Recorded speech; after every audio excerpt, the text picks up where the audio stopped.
So we added a new element in winter that we didn't do in fall, which were interventions with students that kind of arbitrarily picked the GPA level.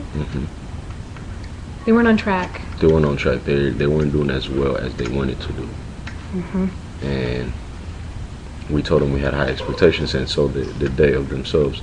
And so what we did in fall was call in, a few of those students and sit with them and kind of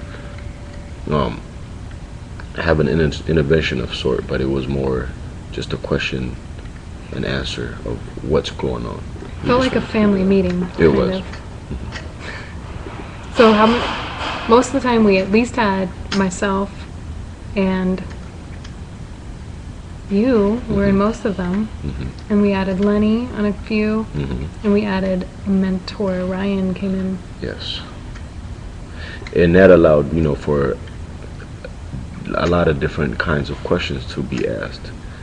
For example, I was asking a whole different type of question than Tayah was, and Lenny was, and these are all based on our experiences.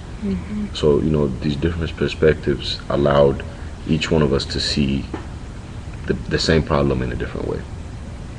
So when Tayah would ask a question, I didn't anticipate. That helped me see the same problem that I saw, that student having. I saw it from a completely different light, which helped us all understand, and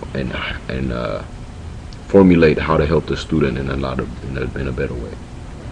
Because there was only certain perspectives that I could see, but your questions often would take the conversation in a completely different direction.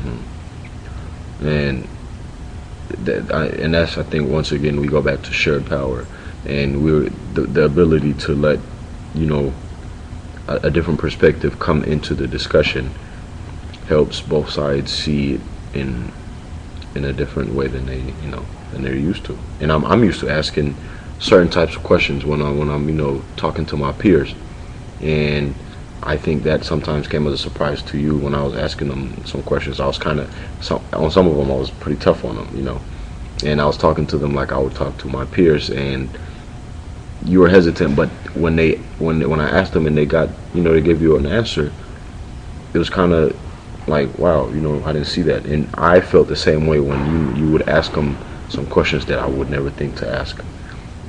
And so that, I think, made the intervention or the family meeting very effective, and it allowed us to see so many different ways that we can help them achieve what they want to do, which was reach their potential.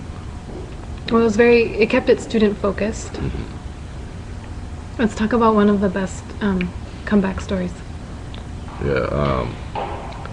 So one of the students didn't pass a single class in fall, which was unfortunate, but we knew it was going to happen. I think one of the major bonuses to the cohort is that we knew they were struggling. And we called them in the first week back of winter. And do you remember could you see the look on his face when he came around the corner? Yeah, he to our office. He was surprised. Yeah, he thought you were the only one that was going to interview him or intervene.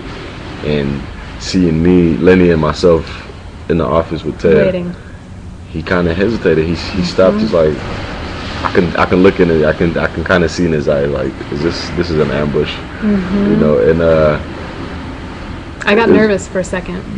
I didn't think he was going to walk in the office to tell you the truth. I thought but he did. Yeah, I knew he was gonna kind of come to terms with it, and we did ask him, is he fine with us staying there? And he I think just to be polite, he said, I don't mind, but I'm glad he did, because when he left, I would say a completely different person.